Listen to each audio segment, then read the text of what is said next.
those who are talking about all these things, who are they? You have to find them out. আসসালামু আলাইকুম, new York voice, আমি নাজমুল হাসান বাবু। যারা দেখছেন সবাইকে অফুরন্ত ভালোবাসা, আশা করি যে যেখান থেকে দেখছেন ভালো আছেন, সুস্থ আছেন। আল জাজিরা ইংরেজি মাধ্যমে বাংলাদেশের ফ্যাসিস্ট প্রধানমন্ত্রী শেখ হাসিনার একটি সাক্ষাৎকার প্রকাশ করেছেন 6 থেকে 7 ঘন্টা আগে। এই সাক্ষাৎকারটি 25 মিনিটের হলেও এই জায়গায় যিনি এই অনুষ্ঠানটির সঞ্চালক ছিলেন নিক ক্লার্ক, তার যে প্রশ্ন, এই প্রশ্নের প্রতিউত্তরে শেখ হাসিনা যা উত্তর দিয়েছেন, আমি পুরো সাক্ষাৎকারটি দেখে যা বুঝেছি সম্পূর্ণ বিপরীতমুখী তিনি উত্তর দিয়েছেন। এই সাক্ষাৎকারটিতে উপস্থাপক নিক ক্লার্ক প্রশ্ন করেছিলেন, আসতে যাওয়া যে নির্বাচন, এই নির্বাচনটি কি শেখ হাসিনা গ্যারান্টি দিতে পারে যে ইলেকশনটি ফেয়ার হবে? কারণ তিনি উল্লেখ করেছেন যে 2014 এবং 18 সালে যে নির্বাচনটি হয়েছে সেই নির্বাচনটি সুষ্ঠু হয়নি। I have established people's voting right. I have established this time democracy. round, when the election comes up at the end of this year, can you guarantee that they will be free and fair and they will be observed? Of course, 100%. Because the last two sets of elections, they haven't been, have they? Last two elections. Okay, Prime Minister, we need to get back to we're going to run out of time. Can we just come back to the elections? The elections coming up. I insist we have to move on. I want to tell you one thing. What is my position? Sheikh Hasina এই প্রশ্নটির উত্তর যথাযথ দিতে পারেনি বলে আমি ব্যক্তিগতভাবে মনে করি। এখানে এই নিক ক্লার্ক, যিনি উপস্থাপক ছিলেন, তিনি শেখ হাসিনাকে প্রশ্ন করেছিলেন যে, Prime Minister, let's move on to the elections coming up at the end of the year. And it's interesting because in the Western media, there are two words that are most frequently used to describe you. And you'll forgive me for saying them. They are autocratic leader. But how would you describe yourself? Autocratic, me. Those Western media or your Al Jazeera, if you want to tell me autocratic government, then my question is, when our country run by military dictator, how do you explain that? পশ্চিমা বিশ্ব, Europe, America সহ সারা দুনিয়ার যে media আছেন সেই জায়গায় শেখ হাসিনাকে autocratic leader হিসাবে মনে করেন। এই প্রশ্নের উত্তরে শেখ হাসিনা সরাসরি কোনো জবাব না দিয়ে সে চলে গিয়েছেন তার বাবার কিভাবে মৃত্যু হয়েছে, তার পরিবারের সদস্যরা কিভাবে কি হয়েছে না হয়েছে, এই সমস্ত বিষয়গুলো তিনি টেনে এনেছেন। এখানে এই যে নিক ক্লার্ক প্রশ্ন করেছিলেন যে মিশেল ব্যাচেলেট, যিনি জাতিসংঘের হিউম্যান রাইটস মহাসচিব ছিলেন, তিনি বাংলাদেশে কিছুদিন আগে সফর করে আসছেন। তিনি এই যে বাংলাদেশে বিচার বহির্ভূত হত্যাকাণ্ড, পুলিশে হেফাজতে নির্যাতন, বিরোধী দলের উপর দমন নিপীড়ন, এই সমস্ত বিষয়গুলো নিয়ে যখন প্রশ্ন করেছিলেন, তখন শেখ হাসিনা সেটারও সদুত্তর দিতে পারেনি। That and also not only that, we also make people aware about their power, people's power. I understand what you're saying, but let's bring it forward to today.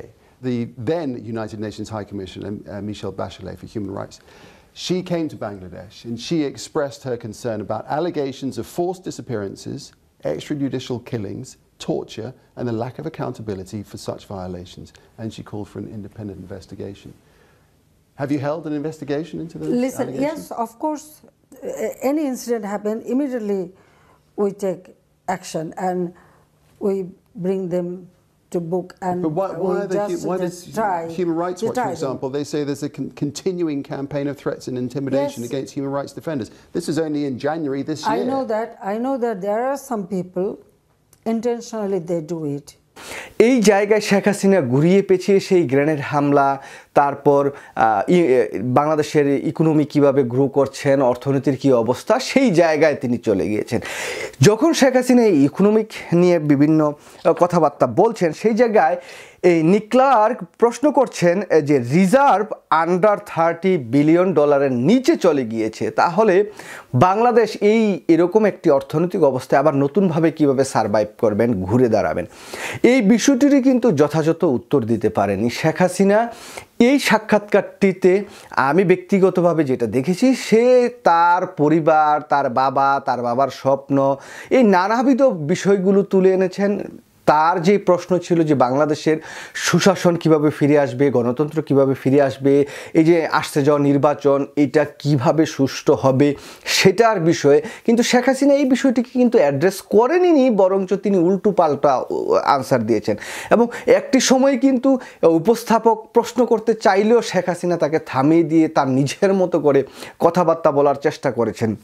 Well, they Now, are protesting the on the streets, point aren't is- they? But if we come, so they will have a I'm chance. telling They you, will have a chance to vote at the listen, end of this those year, aren't they? The elections are coming up. Listen, and you've said you want free and fair elections. Let me finish, Is please. that right? এবং তিনি এই যে নিক্লার্ক উপস্থাপক এই বলছেন যে 2008-এর লাস্টে 9-এ যে শেখ হাসিনা ক্ষমতায় আসছেন, এই ক্ষমতায় আসার সময় তিনি তত্ত্বাবধায়ক সরকারের আন্ডারেই কিন্তু নির্বাচন করে আসছেন, কিন্তু তিনি ক্ষমতায় গিয়ে, মানে শেখ হাসিনা ক্ষমতায় গিয়ে এই যে অটোক্রেটিক যেই রাষ্ট্র ব্যবস্থা তিনি চালু করেছেন, তার যেই স্বৈরাচার সরকার ব্যবস্থা তিনি কায়েম করেছেন, এই জায়গা থেকে তিনি যে তত্ত্বাবধায়ক সরকারটি বাদ দিয়ে দিলেন, তিনি যে পলিশড করে তার নতুন একটি ধারা সৃষ্টি করলেন, এই জায়গা থেকে কি আবার তিনি নতুন কিছু করার চেষ্টা করবেন বা তত্ত্বাবধায়ক সরকারে কি ফিরে যাবেন কিনা? You yourself have said, of course, that you want free and fair elections. Now, there was, as you know, a system in Bangladesh whereby elections, when they were due, an interim caretaker government would take over and would oversee the election.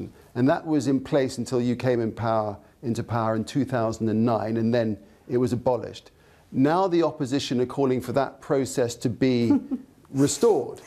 So will you allow it? Will you allow an interim caretaker government to oversee the election so that everybody can see that they're free and fair? Listen, we had very bad experience about the caretaker government. And now those party who want the caretaker government, actually, they distorted the system. কিন্তু শেখ হাসিনা বলছেন যে না, এটা BNP এটাকে বিতর্কিত করেছে, BNP এই করেছে সেই করেছে, আর এই তত্ত্বাবধায়ক সরকারে নাকি নানাবিধ সমস্যায় জর্জরিত ছিল, সেই জন্য এটা আর ফিরে আসা সম্ভব না। আমার এখানে প্রশ্ন হচ্ছে যে যেই প্রশ্ন করেছেন, যেই উত্তর আসার কথা, শেখ হাসিনা সেই উত্তরটা না দিয়ে বরঞ্চ তিনি পশ্চিমা বিশ্বের যত মিডিয়া আছে, ইনক্লুড আল জাজিরা, তাদেরকে দোষারোপ করেছেন যে তারা না জেনে না বুঝে সংবাদ প্রচার করেন, তারা আসলে কিছুই জানে না। শেখ হাসিনা পৃথিবীর সব কিছু জানেন, তিনি হচ্ছেন বিশ্বের একমাত্র রাষ্ট্রদর ক্ষমতায় আছেন, তার যা ভাবে চালানো দরকার, যেভাবে তিনি চালাচ্ছেন সেটাই হচ্ছে উত্তম একটি পন্থা। তো তিনি যেই প্রশ্নের উত্তরে বলছেন যে বাংলাদেশে আর এই তত্ত্বাবধায়ক সরকার ফিরে আসবে না, এটাতে বিভিন্ন সমস্যা আছে। তো এখন তিনি যে দুইবার ক্ষমতায় এসেছিলেন সে আগে, তো এই দুইবার তো এই তত্ত্বাবধায়ক সরকারের ক্ষমতায় এসেছিলেন যাদের নেতৃত্বে নির্বাচন করে, তো এটা যদি এত খারাপ হয় তাহলে তিনি আসলেন কিভাবে?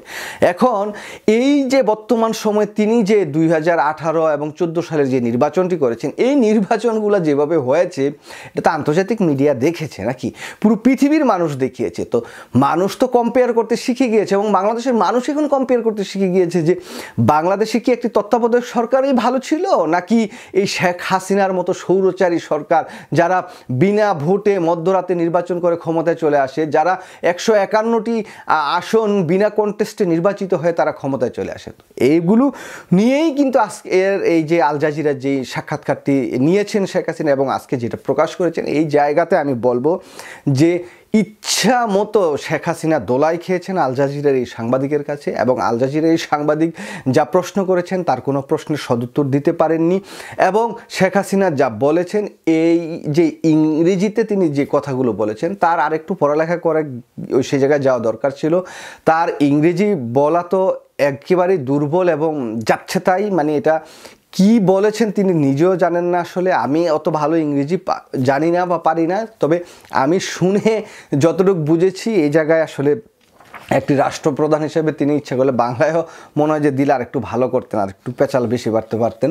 যাই হোক, তো এই যে আল জাজিরার যে সাক্ষাৎকারটি, এই সাক্ষাৎকারটি রীতিমতো শেখ হাসিনা হোয়াইট হাউস হয়েছে, তা তিনি ধরাশায়ী হয়েছেন এবং এই মানবাধিকার, আইনের শাসন, পুলিশ প্রশাসনের বা এই র্যাব ট্যাব এগুলোর যে হেফাজতে মৃত্যু, বাংলাদেশে অবাধ সুষ্ঠু নিরপেক্ষ নির্বাচন, এই যে শেখ হাসিনা যে একটি অটোক্রেটিক লিডার হিসাবে আবির্ভূত হয়েছেন বাংলাদেশে সৌর শাসক, সেই বিষয়গুলোর কোনো সদুত্তর বা জবাব তিনি দিতে পারেননি। তিনি চলে গিয়েছেন সেনা শাসন, তিনি চলে গিয়েছেন তার বাবার হত্যা, তিনি চলে গিয়েছেন, তিনি বাংলাদেশে এমন উন্নয়ন করেছেন, তিনি সব উল্টিয়ে ফেলেছেন। এই যে দেখুন বাংলাদেশে যে আমেরিকান এম্বাসি আছে, তারা আজকে গতকালকে একটি তাদের ফেসবুক পেজে একটি রিপোর্ট দিয়েছে। সে জায়গায় দেখলাম যে বাংলাদেশকে এই রোহিঙ্গা আসার পর থেকে প্রায় $2.5 বিলিয়ন তারা সাহায্য করেছে এই পর্যন্ত। শুধু আমেরিকা, জাতিসংঘ, ইউরোপীয় ইউনিয়ন সহ আদার্স দেশগুলো তো দিয়েছি। তো একটি সময় শেখ হাসিনা বলতেন যে এই রোহিঙ্গাদের নাকি তিনিই পালছেন, তিনিই খাওয়াচ্ছেন, অথচ টাকা তো বিদেশ থেকে আসছে। আর বিদেশি যে মিডিয়াগুলো আছে সেটা বাংলাদেশের একেবারেই যে প্রকৃত তথ্য, সত্য তথ্য, সেগুলোর উপর ভিত্তি করেই কিন্তু রিপোর্ট করেন বা রিপোর্ট প্রচার করেন। তারা শেখ হাসিনার বিরোধী এমন কোনো লোক না বা বাংলাদেশের এমন কোনো রিপোর্টার সেই জায়গায় নাই যে যারা ইনফ্লুয়েন্স করে তার বিরুদ্ধে সংবাদ প্রচার করবে বা প্রকাশ করবে। তো বাংলাদেশের যেই সমস্ত বিষয়গুলো ঘটছে, যা যা তারা দেখছেন, যা যা হচ্ছে, সংবাদপত্রে যা যা পাচ্ছেন এবং মানবাধিকার কর্মীরা যা যা বলছেন, জাতিসংঘের যে রিপোর্টগুলো আছে তার ভিত্তিতেই কিন্তু আন্তর্জাতিক মিডিয়াগুলো কথা বলছেন এবং এই সকল রিপোর্টের ভিত্তিতেই কিন্তু এই শেখ হাসিনাকে এই প্রশ্নগুলো করা হয়েছিল। তো শেখ হাসিনা কোনো প্রশ্নের উত্তর দিতে পারেনি এবং বাংলাদেশে আগামীর যে নির্বাচনটা হবে সেটা কিভাবে হবে, কি পদ্ধতিতে হবে এবং সেটা কি টেকসই করতে পারবেন কিনা, শেখ হাসিনা কি গ্যারান্টি দিতে পারবেন কিনা যে এটা 100% স্বচ্ছ নিরপেক্ষ নির্বাচন হবে, সেটা বলেছে ইয়েস। এটা বলে কিন্তু তিনি আরেক কথায় চলে গিয়েছেন। তো সব কিছু মিলিয়ে যেটা বলতে চাই যে আজকে আমরা আল জাজিরায় যে রিপোর্টটি দেখলাম সেটাতে শেখ হাসিনা ধরা খেয়েছেন, হোয়াইট হাউস হয়েছেন। শেখ হাসিনা যেইভাবে কথা বলেছেন সেটা বাংলাদেশের একজন রাষ্ট্রপ্রধান হিসাবে, সেটা অটোক্রেটিক হোক আর ব্যুরোক্রেটিক হোক আর যেটা জনগণের ভোটই হোক না কেন বা সৌরশাসকই হোক না কেন, কিন্তু এরকম একটি আন্তর্জাতিক মিডিয়া এরকম একটি সাক্ষাৎকার দেওয়ার আগে তার আরও চিন্তা ভাবনা করে আর একটু সাজানো গুছানো, আর একটু সুন্দর ইংরেজিতে তিনি কথা বলতে পারতেন। কিন্তু যা বলেছেন সেটা বাংলাদেশের জন্য কিন্তু অপমানজনক। তবে আন্তর্জাতিক মিডিয়া যে শেখ হাসিনাকে হারে হারে চিনেছেন এবং তাকে যে সমস্ত প্রশ্নগুলো করেছেন, এই জন্য আল জাজিরাকেও ধন্যবাদ জানাচ্ছি। আর শেখ হাসিনা, তোমার চেহারা ও মুখোশ আন্তর্জাতিক মিডিয়ায় কিন্তু ধীরে ধীরে উন্মোচিত হচ্ছে এবং হয়েছে এবং ভবিষ্যতে আরও হবে। এবং তুমি আগামী নির্বাচনটা যেভাবে করতে চাও এটা কিন্তু সবাই জানে। এই জায়গায় আল জাজিরা যে উপস্থাপক নিক ক্লার্ক, তিনি যে প্রশ্নটা করেছেন যে আপনি কি গ্যারান্টি দিতে পারবেন যে আগামী নির্বাচনটা সুষ্ঠু, অবাধ, নিরপেক্ষ হবে, এই যে প্রশ্ন, এটা কিন্তু আরও ব্যাপক হারে আসতে থাকবে যত নির্বাচন গণিয়ে আসবে। আশা করি তোমার শুভবুদ্ধির উদয় হবে। না হলে আন্তর্জাতিক মিডিয়ায় এখন তো যেটা তোমাকে প্রশ্ন করা হচ্ছে, আরও ব্যাপক অপমান অপদস্থ শিকার হবা। শুধু আন্তর্জাতিক মিডিয়ায় না, বাংলাদেশেও কিন্তু সেই সময়টা আসছে যেখানে তুমি আরও ব্যাপক হারে তুমি ধরা খাবা, অপমান অপদস্থ হবা এবং তোমার যেই মান, ইজ্জত, ছায়া, ব্লাউজ সব কিন্তু খুলে যাবে। সবাই ভালো থাকবেন, সুস্থ থাকবেন, নিরাপদে থাকবেন। দেখা হবে নতুন কোনো ভিডিও নিয়ে। সেই পর্যন্ত আজকের মতো বিদায় নিচ্ছি। আল্লাহ হাফেজ, আসসালামু আলাইকুম।